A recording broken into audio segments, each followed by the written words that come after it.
Hi, Jan here.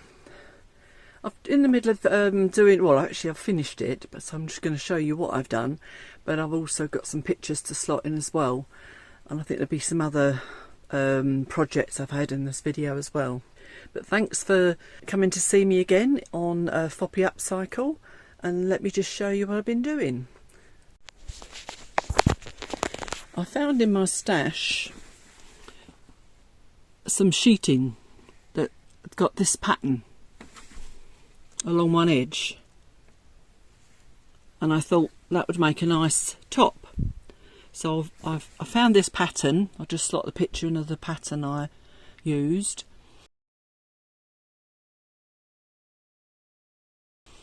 And I went with that. I mean, it's very, very lightweight, as you can see, but it'd be great for the warm summer days.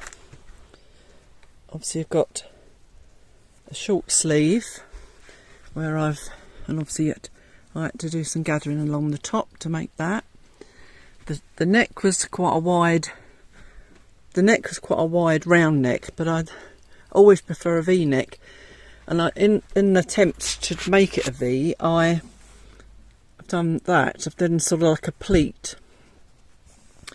and so I did a little pleat at the front, and it's sort of given it a V. And then I thought to sort of cover up the stitching on the gather at the front, I found a little ribbon and a butterfly button. Not ideal, but it looks okay. And you can see I managed to incorporate the pattern at the bottom of the top, so I was quite pleased with that. The only problem I've got at the minute is getting this to lay flat. I did have a problem with the interfacing that I put on. I wasn't sure whether it was iron on or not, to be perfectly honest, but it did catch, so there's a bit of stretching gone on, but I think if I give it a good steam and press, that'll be okay. And the back isn't laying as flat as I would like it, but overall it's fine. Oh, and as to be just, sorry, I've got to turn you around, Donna.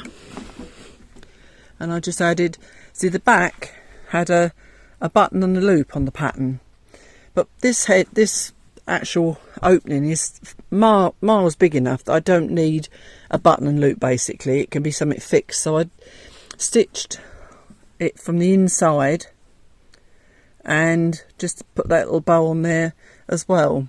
This is where my new Donna has come in handy. You can see I've not managed to match the pattern, but that would just be too much to expect when I'm working with scraps. So, but I think it's come out okay.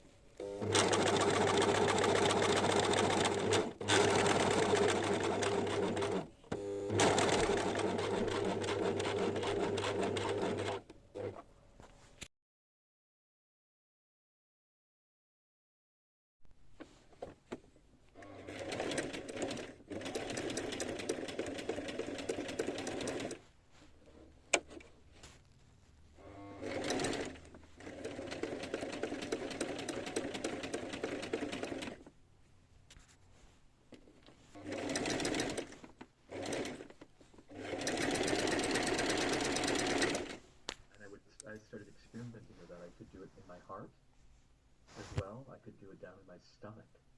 There were doorways in all these places, and I would find myself falling back into them and falling into the fastness.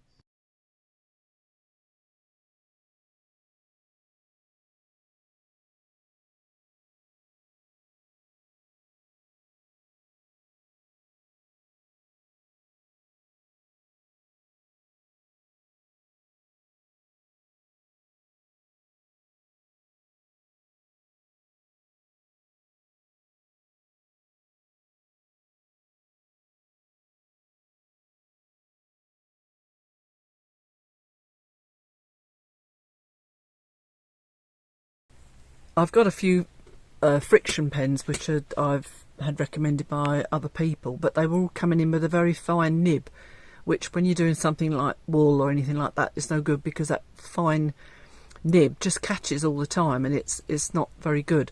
So I had a sudden brainwave that I thought, well, children's felt pens that you can buy that are washable, surely they would be fine, although you have to put up with the markings on whatever you've made first, but once it goes in the wash those markings are gone. So I bought a pack of about 24, so I've got many colours. I'll show you.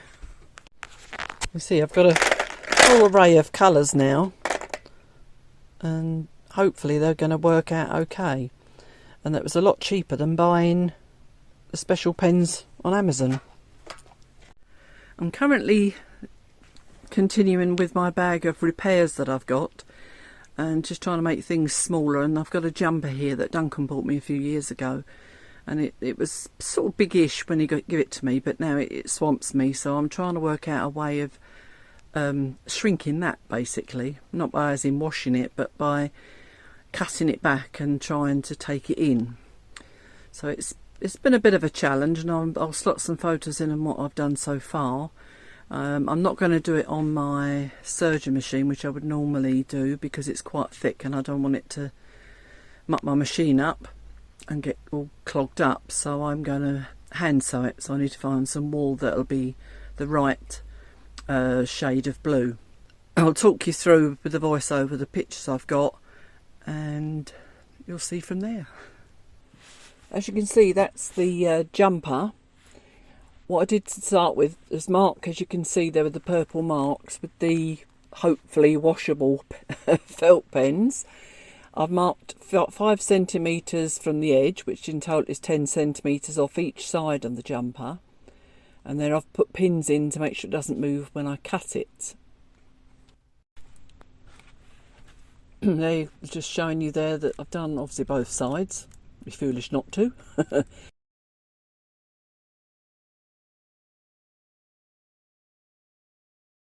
And obviously you can see there how fluffy it is, why I didn't want to use the serger, and I'm just going to do it by hand. So now you can see I've cut it, and what I did when I'd got the pins in, I tried it on and realised that the underarm bit where I'm pointing did come up a bit tight under the armpit, so I changed it. You can see the first mark there, and then I just brought it down a little bit just to give a bit more room on the armhole.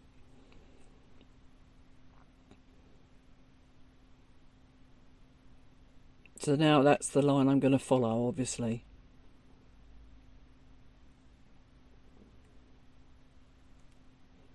There's the pen, obviously I'm hoping is going to wash out. It says washable.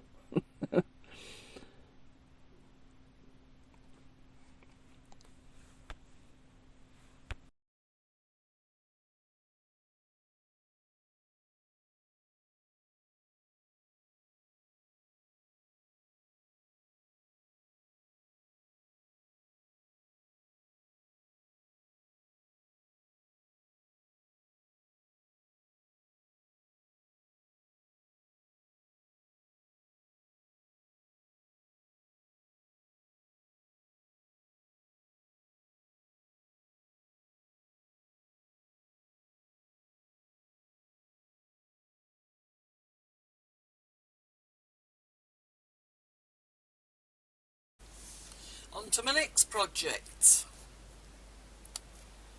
Here I've decided to take in a summer blouse that I used to use almost like a jacket. It's nice white cotton linen, but it's a couple of sizes too big now.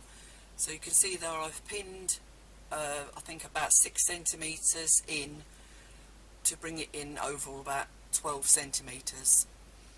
And then there you can see I've marked it again with the felt pens, praying also again that it was going to wash out. The pins hold it in place while I'm cutting it. The whole project I did on the serger, which is so much simpler and tidier. I'm just glad I'm blessed to have one. There you can see that's the finished serge edge, and you can see the red cotton. I did decide to tack it or baste it before doing that serging, but unfortunately I put it in the wrong place, so the thread got caught up in the serging thread, so it took a while to take that out, but lesson learnt for next time.